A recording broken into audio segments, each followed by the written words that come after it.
Hey everyone, Setsy Skyfaller here again with another Ultrasabers saber review. This one is for the Menace CE, which is based off of the saber that Darth Maul uses in the Phantom Menace. Obviously he used the staff saber, so this is one half of that. I don't have another one to couple with it, but this will have to do in the meantime.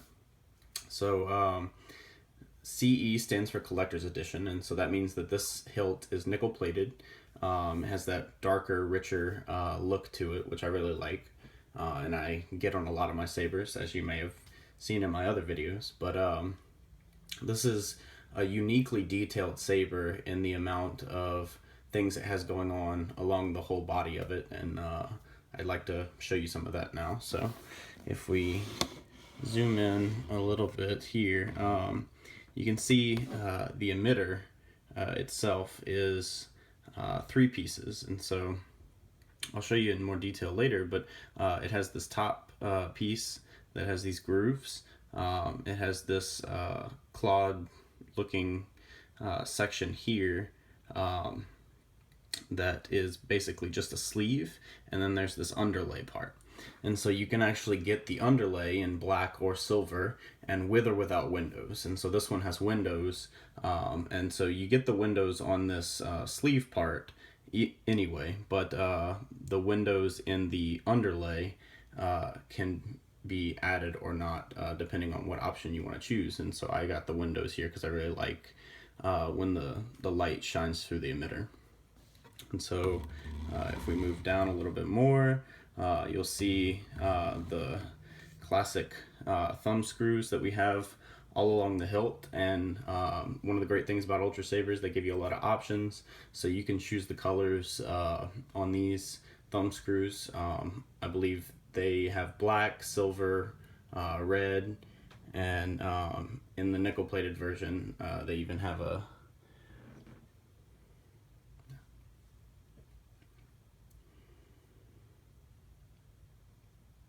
believe the options are black, silver, and red. So you have the option to change those colors if you like. And then one of them is replaced with the switch. So in this case I have an AV switch on here that's illuminated red. And then up top here and down here we have button screws as accents, and then these two pieces that look like accent LEDs. They don't actually light up, but they're a really cool feature. But if you even look on the saber, I mean, you have these grooves in between the screws. You have this nice cutout sections here and down here towards the pommel, and then you have these grip ridges, which are really nice and comfortable to hold on to. And then if we look at the pommel, it's kind of sloped down to the end right here and has this nice cutout pattern at the bottom, which is one of my favorites that Ultrasabers offers. Unfortunately, you don't get to choose the cutout pattern, but this one just happens to have a nice one. And so if we flip the saber around, you can see the CoverTech wheel. And so this one is uniquely placed on this saber. Usually Ultrasabers places them on the lower part of the hilt. This one's actually on the upper part, which is nice if you're going to wear it on your belt with a blade at a convention or something. But it's also nice if you want to actually couple this into a staff, so you can have those out of the way for your grip. So let me go ahead and show you how the emitter comes apart. And so this is something else that's unique to Ultrasabers. So if you unscrew, I actually have a blade plug in here, so I guess I should show you that first. So this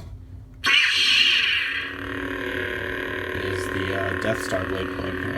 Got it printed in red from my 3D print shop.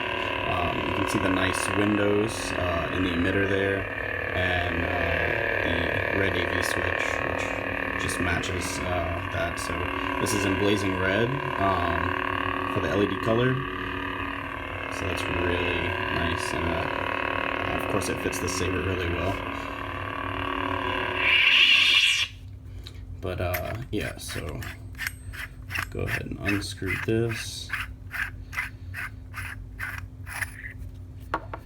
So this is actually a sleeve, like I said before, that comes off, and so that's an interesting feature. And then we have this underlay part. And so another unique thing about this saber is that it has 3 retention screws all the way around this underlay.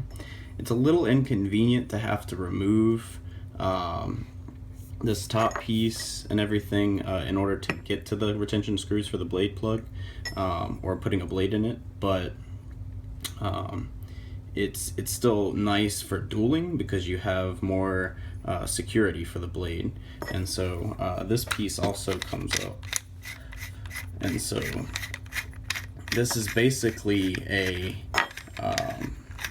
male to female MHS piece, which is cool if you want to use that with some other sabers as an extension or something like that. And then you have this male piece on the top of your emitter, and this does not screw in at all. It just fits over this underlay part. And so one of the things you have to watch out for is you need to make sure that the retention screws are all the way in so that this can actually fit over here. So I'm gonna go ahead and put this back together, and I will show you how it looks like with the blade in.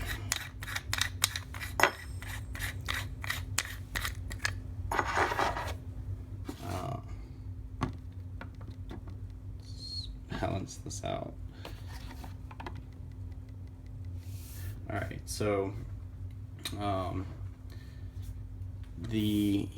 if you're worried about the sleeve part, since it's not actually attached to anything, it's actually held in place by the hilt and this top piece of the emitter, so it's not going to move anywhere. The sleeve underneath is actually a smaller diameter than the hilt body, so that's not something to worry about. But now that we have this, I'll go ahead and show you it on. So it's that Sithy blazing red color. It always shows up really orange on video or pictures. That is probably the best representation of it right there, along with the AV switch and the windows in the emitter, all accenting each other. And so I got this with Adegan silver flash on clash, so it gives it a nice accent, and it's not, I mean, it's very noticeable because it's a large contrast from the red color. So if you want a flash on flash color that's going to be noticed, then silver is definitely one to go with. I also like Sentinel Yellow on Blazing Red. I have that on my Manticore, which is the one that held the place for this saber before this one was released. So yeah, but overall I really love this saber. It's a great collector's model. If you want to duel with it, you might want to remove the screws here. They are removable, but they are held in place very well, so it's going to take some effort to get them off of there. But it's fairly comfortable. I tend to grip it here if I'm going to duel with it. I can even kind of fit a two-handed grip here, which this is a really comfortable section of the hilt. So yeah, all in all, I have really no bad things to say about this saber. It's a really great addition to my collection, and I'm really happy that Ultrasabers decided to do one of these. So I appreciate you for watching, and thank you. I'll see you next time.